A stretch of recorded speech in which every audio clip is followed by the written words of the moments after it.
Raportimi i institucioneve të drejtësisë në Kuvendin e Shqipërisë ishte një shfaqje e pushtetit të frikës që ka krijuar SPAK brenda grupit parlamentar të Partisë Socialiste dhe agresivitetit kundër SPAK që ka krijuar brenda grupit PD nga nevoja për të dukur besnik të Berishës.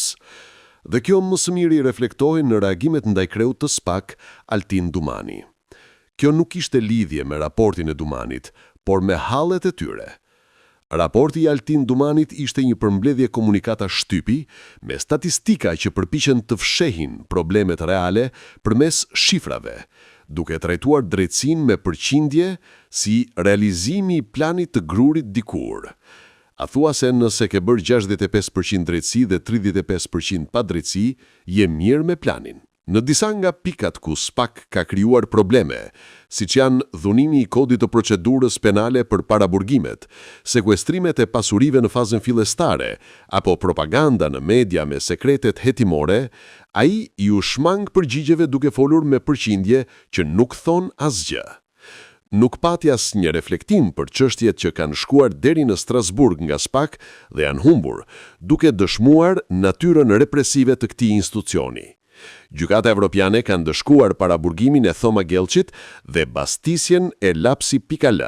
Manipulimi i medias nga SPAK provohet lehtë nëse e verifikon se si disa komunikata shtypi të SPAK përmbajnë të dhëna që më pas nuk gjenden në vendimin e gjykatës për ndalimet, çka tregon teknikën e përdorur të gjyqit popullor para gjykatës së vërtetë.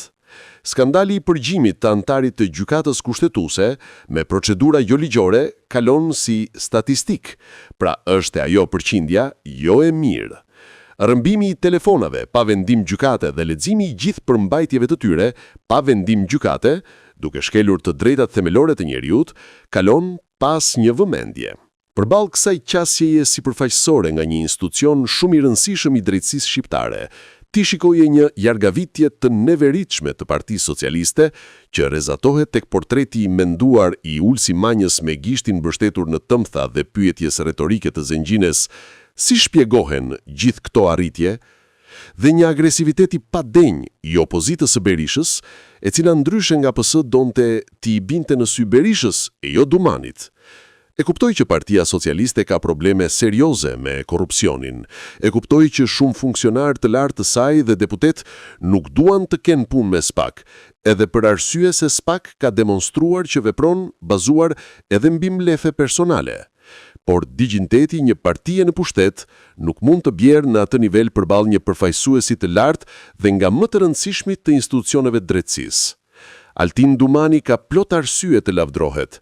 Ka arsye të lavdrohet për betejën ndaj krimit organizuar dhe shkuarjen drejt arrestimit të kryerëve kryesor të grupeve kriminale.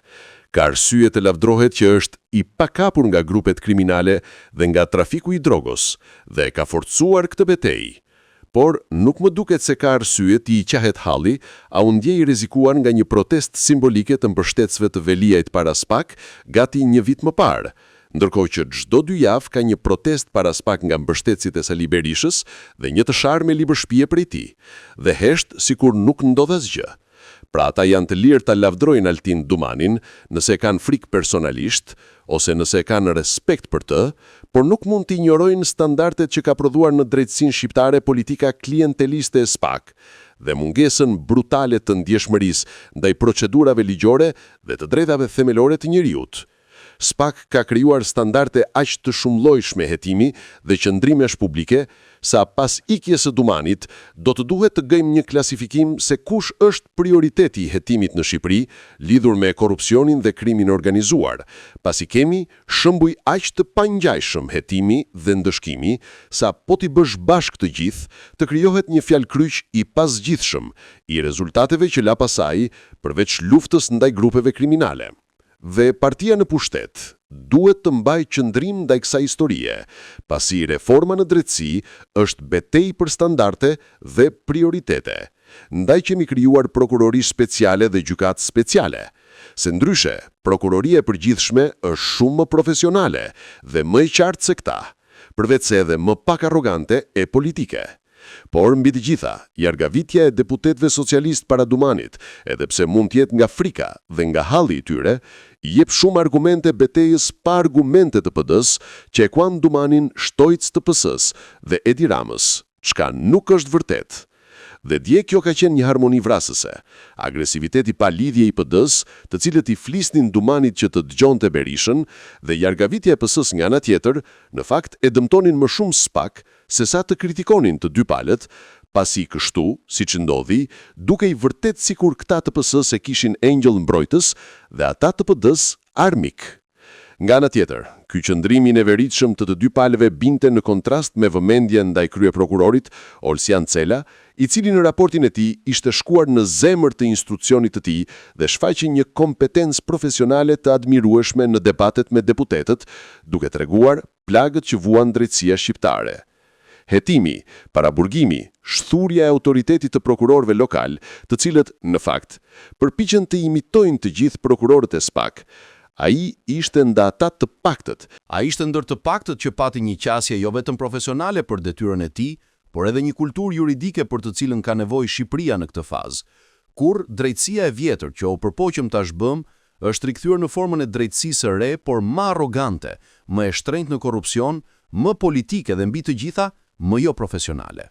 Kryeprokurori sulmoi ashpër, por me digjitet qeverinë shqiptare për përgatitjen e kodit të ri penal, të cilit janë shtuar 500 nene, a thua se nuk kemi pasur kod penal dhe nuk është bërë asnjë konsult themelore me institucionet e drejtësisë.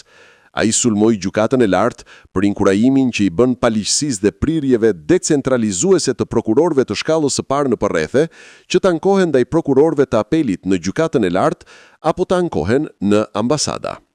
Sulmoi politikat e paraburgimit dhe tejkalimin e afateve në hetim, si dhe një sër çështjesh thelbësore me të cilat përballet institucioni i tij.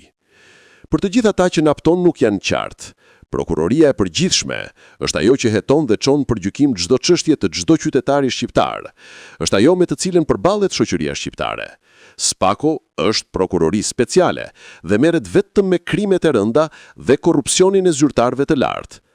Kjo pjesa e dytë e objektit të punës së tyre bën diferencën në sallën e kuvendit.